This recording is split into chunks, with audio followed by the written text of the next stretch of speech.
Okay, for today's vlog, magbabiyahe ulit tayo. Going to Nasugbu, Batangas. But before that, dumaan muna kami ng The Park Silang para mag-breakfast. Dahil 7 a.m. na kami umalis at gutom na nga kami, kaya kailangan namin muna mag-breakfast. At dahil masarap talaga yung lomi nila dito na good for 4 packs and with free only coffee pa sila. O, diba? Thanks to Park Silang sa ulitin. At ngayon nga ay diretso na tayo sa Canyon Cove Beach Resorts. Mga 2 hours drive lang naman siya from Parañaque. Dun sa entrance, sa guide, tatanungin ka lang naman kung nakabook ka and kung ilan kayo. At pagpasok natin ng gate, napakalawak talaga ng resorts na to bago pa tayo makarating dun sa pinaka-receiving area or lobby nito. At hindi kayo maiinip kasi meron silang mga stores, meron pa kayong mga kailangang bilhin. Meron din silang may ATM machine din sila dito.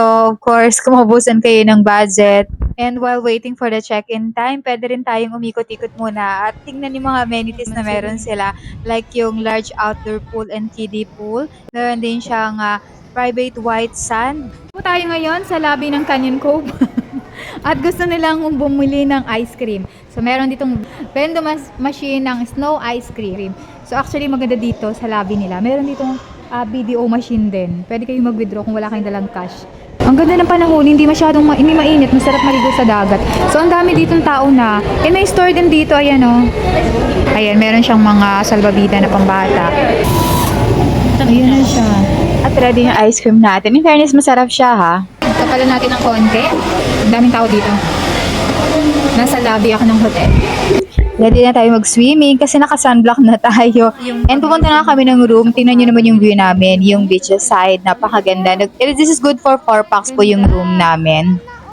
May vlogger oh. And ayan, 4 p.m. na kaya magbe-beach naman kami. Ganda ng buhangin dito. Nakabaliktad. At the beach. Hindi yan. Nakaikot pa rin yan. Ayan, daming tao. Oh, kitang-kita nyo na yung kagandahan. Ito yung sa spot na pwede yung puntahan anytime kasi mataas yung level niya. Dito rin actually yung pinaka-helipad ng resorts na to. Napakagandang tingnan kasi tanaw mo yung shoreline niya. At sa gabi, may enjoy nyo rin yung pool area, yung pool sides kasi napakailaw. Tapos meron silang bar kung saan pwede kayong uminom.